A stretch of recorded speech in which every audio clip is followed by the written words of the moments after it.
हरि ओम. स्वापनस्वशो व्यापी नैकात्मा नैककर्मकृत वत्सरो वत्सलो वत्सी रत्नगर्भो जनेश्वर.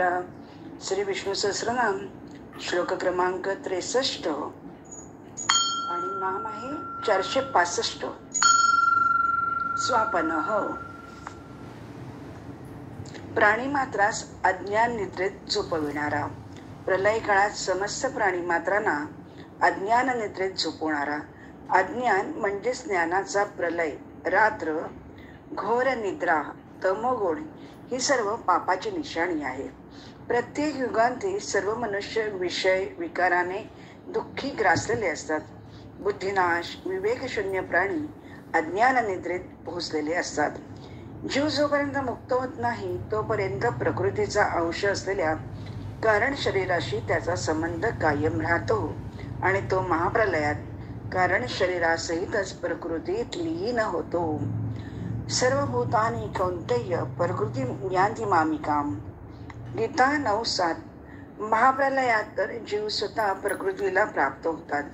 प्रकृती क्रियाशील असल्याने आपोआप लयाकडे जात असते. अर्थात क्रिया करता करता ती थकून जाते आणि तेव्हा प्रकृती परमात्म्यात लीन होते.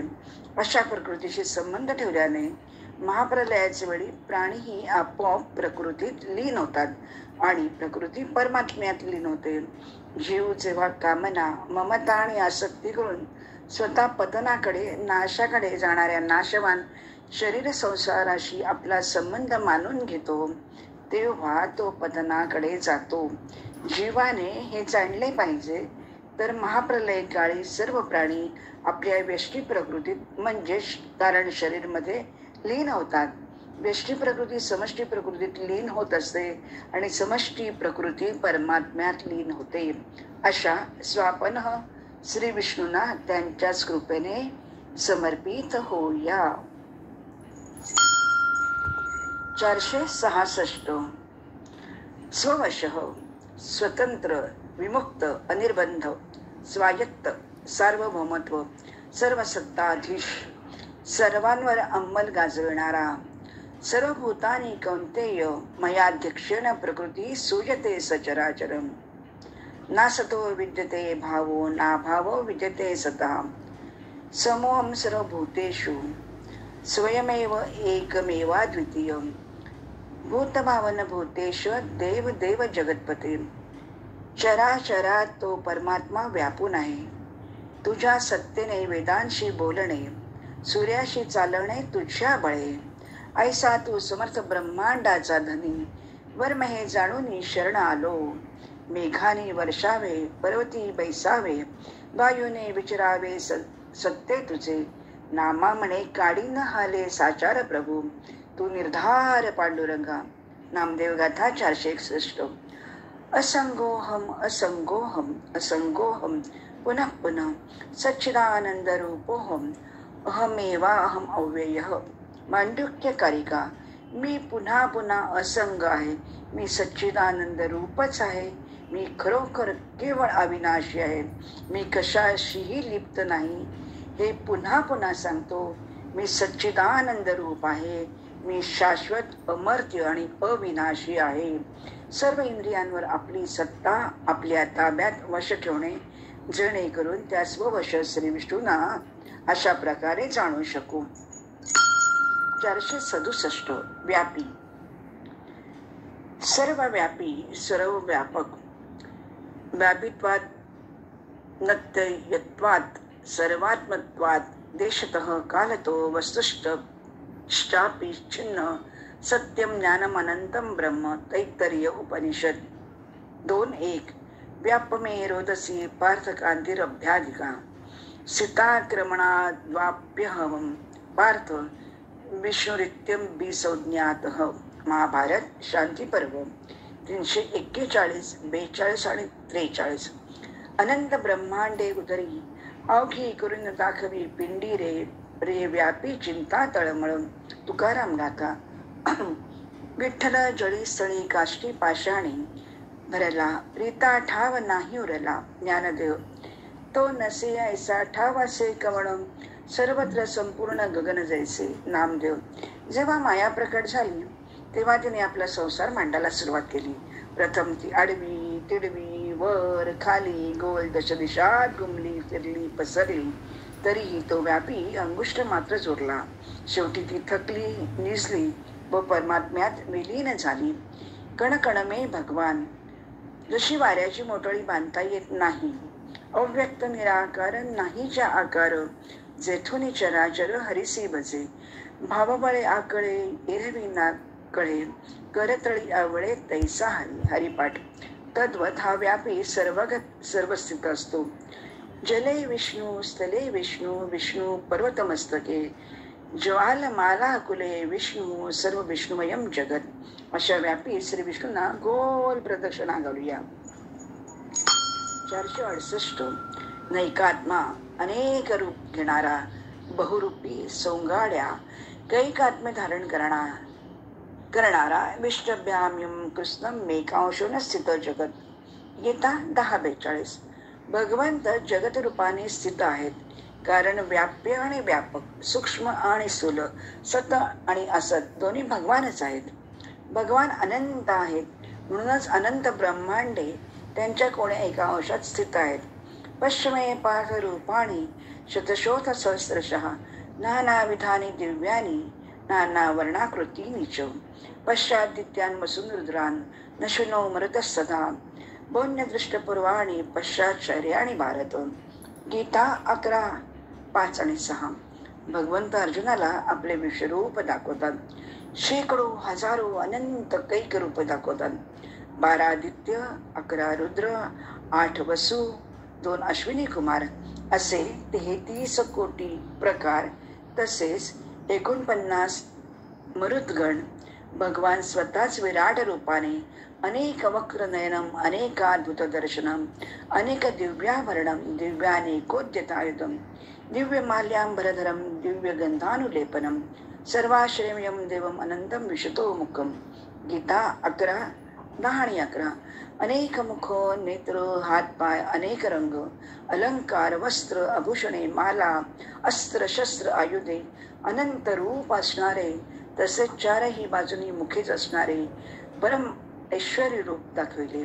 जसे ब्रह्मदेवाने गोप गुरेवासरे लपवल्यानंतर स्वतः भगवंतच गोप गुरेवासरे काठ्या शिंक्या सर्व काही तेच उभेउभ झाले की त्यांच्या मातांनाही ओळखू आले नाही. ब्रह्मदेव तर अचंबित झाले, त्यांना भगवंताची महती कळली.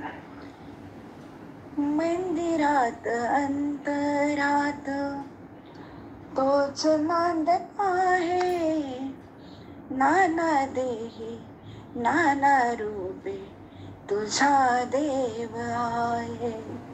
अशा नैकात्मा श्री विष्णूंना सहस्त्र प्रणाम. 469. नैक कर्मकृत.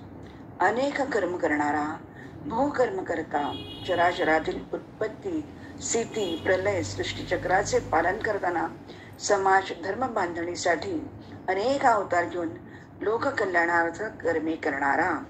भगवंतांच्या अनेक लीला कर्मांचे वर्णन श्रुती वेद उपनिषद शास्त्र 18 पुराणे गातात.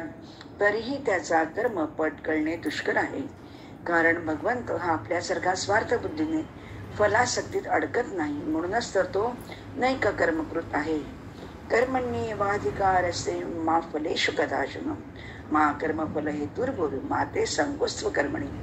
गीता 2:47. कर्मयोग दृष्ट्या हे सर्व सिद्धांत इतके महत्वाचे आहेत की कर्मयोग शास्त्राची किंवा गीता धर्माची हे चतुसूत्रीच आहे असे म्हणाव्यास हरकत नाही. कर्म ब्रह्मार्पण कृष्णार्पण करावे हेच गीतार्थाचे सार आहे. सहजम कर्म कौंतेय सदोषम अपि न त्यजेत. 18:48. गीता स्वकर्म स्वधर्म सहज कर्मावर भर देते. असक्त बुद्धी सर्वत्र जितात्मा विगत स्पृहा ही कर्मयोगाची सिद्धी आहे. न कर्मणा मनारंभा नैष्कर्म्यम पुरुषो श्रुते. गीता 3:4. असक्त बुद्धी जितात्मा विगत स्पृह सूक्ष्म इच्छा परमात्मा तत्वाला प्राप्त होतो. कारण कोणतीही क्रिया प्रकृतीत होते, स्वचा त्या क्रियेशी लेश मात्र संबंध नाही. त्याच्यात स्वाभाविक स्वतः सिद्ध नैष्कर्म्यता निर्लिप्तता प्रकट होते. कर्म संपूर्णपणे अकर्म व्हावे. कर्माशी मुळीच संबंध राहू नये. कर्म होत असूनही लिप्तता नसावी. कर्मण्य कर्म या पश्चेत कर्मणीच कर्म या. टिळकांसारख्या धुरणींनी तुरुंगात गीता हे कर्मयोग शास्त्र आहे हा एवढा क्लिष्ट ग्रंथ लिहून जगून दाखवला आहे. म्हणून ते जगन्मान्य लोकमान्य झाले. कर्मण्यवे संसिद्धी मासिता जनकादया लोकसंग्रम वे पापी संपश्यन कर्तुमर्हसि. गीता 3:20. कर्मयोगाने परमसिद्धीची प्राप्ती होते हे वरील लोकोत्तर पुरुषांनी करून दाखवले. आपल्यासाठी काही कर्तव्य नसताना सुद्धा भगवान केवळ दुसऱ्याच्या हितासाठी अवतार घेतात आणि साधू पुरुषांचा उद्धार, पाप्यांच्या विनाशासाठी तसेच धर्माच्या स्थापनेसाठी कर्म करतात. गीता 4:8. अवताराव्यतिरिक्त भगवंताची सृष्टी रचना सुद्धा संपूर्ण प्राणीमात्रांच्या उद्धारासाठीच असते. तसेच प्रत्येक प्राणीमात्रात राहून पश्यन शृण्वन स्नुषन जिग्नन नष्टवन गच्छन सुपन श्वसन पाहणे, ऐकणे, श्वसन इत्यादी क्रिया सहज करतात. कर्तव्याने घडतो माणूस जाणून पुरुषार्थ. म्हणून असे श्री विष्णू अनेक कर्मकृत आहेत. आपणही आंबळसा का होईना प्रयत्न करूया. 470. वत्सर. सर्वांचे निवासस्थान. वत्सर, संवत्सर, परिवत्सर, इडावत्सर, अनुवत्सर हे सर्व कालमापन आहे. भगवंत निर्गुण निराकार अव्यक्त राहून कालनियमन करतो. हे उपचे आणि नाशे ते माया अवशे दिसे. येरवी तत्वता वस्तू जे असे ते अविनाशची. ज्ञानेश्वरी 2:12-105. प्रकृती क्रियाशील असल्याने आपोआप लयाकडे जात असते. अर्थात क्रिया करता करता ती थकते तेव्हा प्रकृती परमात्म्यात लीन होते. अशा प्रकृतीशी संबंध ठेवल्याने महाप्रलयाचे वेळी प्राणी ही आपोआप प्रकृतीत लीन होतात आणि प्रकृती परमात्म्यात लीन होते. गतीर भरता प्रभू साक्षी निवास शरणम सुरू. गीता 9:18.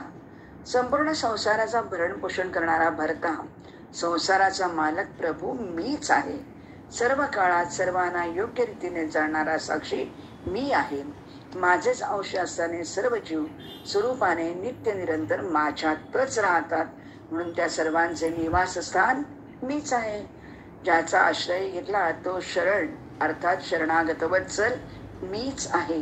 विनाकारण सर्व प्राण्यांचे हित करणारा सुहृद मीच आहे. महाप्रलय झाल्यानंतर प्रकृतीसह संपूर्ण संसार माझ्यात राहतो. मग मी संसाराचे स्थान आहे. संसाराची मग सर्ग अवस्था असो वा प्रलय अवस्था असो, या सर्व अवस्थेत प्रकृती, संसार, जीव तसेच जे काही पाहणे, ऐकणे, समजण्यात येते ते सर्वच सर्व माझ्यातच राहते. म्हणून मी निधान आहे. माती सांगे कुंभाराला पायी मज तुडविशी.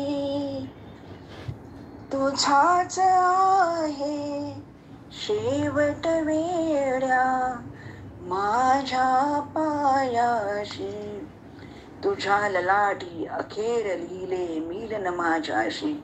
समुद्र लाट, तरंग, वाफ, बाष्प, बर्फ हे सर्व पाणीच आहे.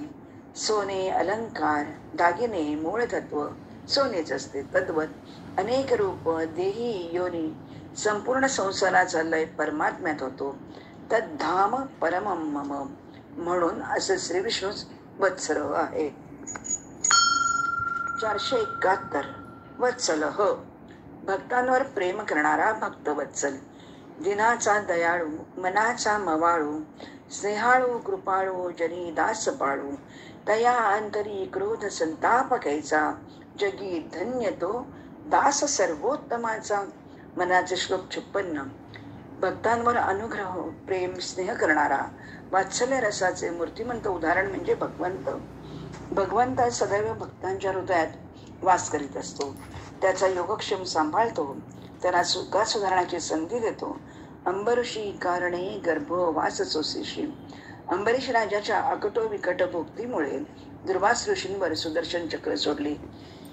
गरुडावरी बैसोनी माझा कैवारी आला. मगराच्या तावडीतून सुटण्यासाठी गजेंद्राने भगवंताला आळवताच त्याला मुक्त केले. ऐक एकांत भक्तीची मातू, देव भक्तासी होय एकांतू. भक्त रेघे देवा आतू, देव भक्तांतो सबाह्य. ऐसे अभेद माझे भजन, या नाव एकांत भक्ती जाण. मज वेगळे काही भिन्न न देखे, आन जगा माझी. एकनाथी भागवत 20:406. भागवतातील नवविधा भक्तीतील शांती, प्रीती, प्रेम, वत्सल आणि मधुर ह्या 5 भक्ती नारद भक्ती सूत्रात वर्णिले आहेत. जो भक्तवत्सल, प्रेमल प्रांजल, सत्य सेतू सकल, कलानिधी ज्ञानेश्वरी. परब्रह्मये भक्तांसाठी उभे ठाकले भीमे काठी. या नाम्याची खीर चाखतो, जो खोबाजी गुरे राखतो. पुरंदराचा हा परमात्मा, वाली दामाजीचा. जनीला दळण कांडण केर वारे, तिच्या सर्व कार्यास भक्तवत्सल मदत करतो. अशा या वत्सल श्री विष्णूंचे किती गुण गावे. 472. वत्सी. वत्सी म्हणजे प्रजारूप वासरांना पाळणारा. विठू माझा लेकुरवाळा, संगे गोपाळांचा मेळा. निवृत्त्या खांद्यावरी सोपानाचा हात धरी, पुढे चाले ज्ञानेश्वर, मागे मुक्ताई सुंदर. गुरा कुंभार मांडीवरी, चोखा जीवा बरोबरी.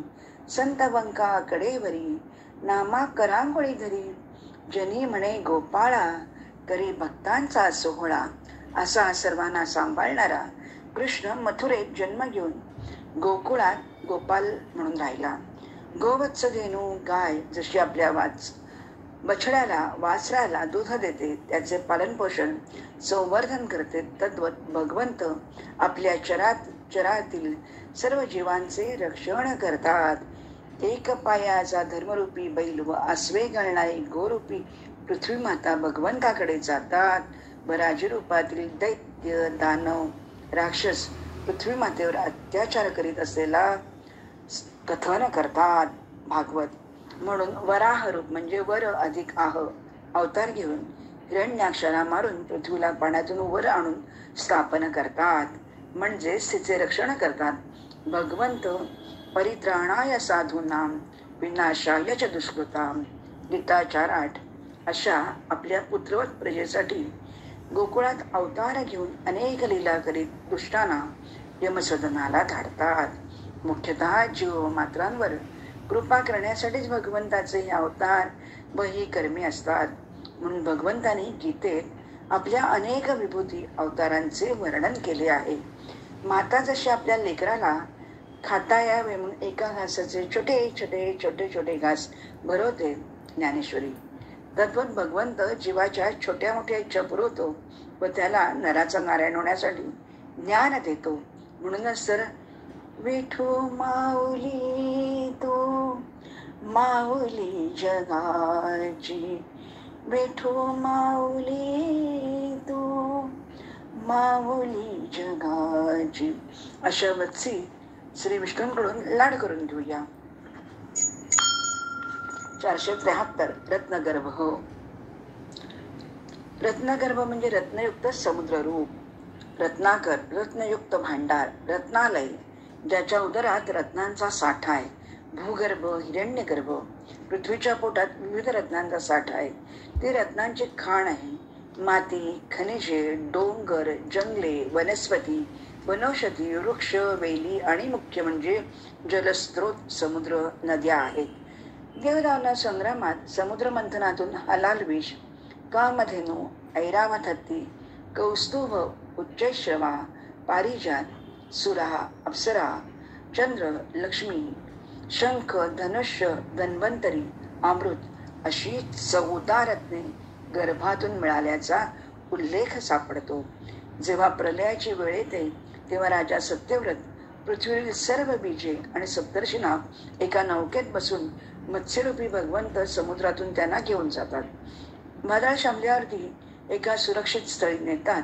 मग वराह अवतार घेऊन पृथ्वीला रत्नगर्भा करतात. धर्मरूपी एक पायाचा बैल व अश्रुपात करणारी पृथ्वी भगवंताकडे जाऊन संरक्षणासाठी अवतार घेण्याची विनंती करतात. भगवंताचे प्रकटीकरण झाल्यावर पृथ्वी गोमाता होऊन आपल्या उदरात दडलेली साधन संपत्ती सर्वांना मुक्त हस्ते देण्यासाठी तुम्ही वासरू दोहन पात्र होऊन या, म्हणजे मी दुग्धपान करीन. वत्सम कल्पय मे वीर येनाम वत्सला तव दोक्षे क्षीरमयान कामाननुरूपम च दोहनम. भागवत 4:98. अशा पृथ्वीला नवे चराचराला आपल्यात परत सामावून घेणारे निर्माते श्री विष्णूच रत्नगर्भ आहेत. 474. धनेश्वर. धनाचा स्वामी, ऐश्वर्य, सुबत्ता, सुख, समाधान, लक्ष्मीपती, बुद्धी, आयुरारोग्य, शांती यांचा स्वामी. नचमस्तानी भूतानी पश्चिमे योगमेश्वरम भूतभृन्न च भूतस्थ ममात्मा भूतभावनः. गीता 9:5. सर्व काही भगवंतात समाविष्ट आहे, पण तरीही ते कशात लिप्त होत नाहीत. अनेक ब्रह्मांड चराचरातील अवतार पृथक पृथक होणे, त्याचे भक्तांना दर्शन घडवणे हेच आपले ऐश्वर्य रूप आहे. सर्वांना सर्वांसाठी सर्वाठाई सदैव तत्पर राहून सर्व धन मान शांती सुख देणे, त्यांना संतुष्ट ठेवणे, त्यांच्या कर्मानुसार त्यांना भोग योग रोग योनी ऐश्वर्य प्रदान करणे, पण तरी कशात लिप्त न होणं हे धनेश्वराचे लक्षण आहे. मथुरा, द्वारका, गोकुळ, वृंदावन, लक्ष्मी लोक, वैकुंठ लोक इत्यादी ऐश्वर्यभूमी आहेत, पण भगवंत तेथे न राहता भक्तांच्या हृदयात राहतात. यावरून त्यांच्यातील धनेश्वराची साक्ष पटते. हिरण्यगर्भस्य आवर्त ताग्रे भूतस्य जातपतिरेक आसीत. ऋग्वेद 10:121. सुवर्णाप्रमाणे अविकारी असे विश्वाचे बीज सर्वांच्या अगोदर पूर्णत्वाने विद्यमान होते.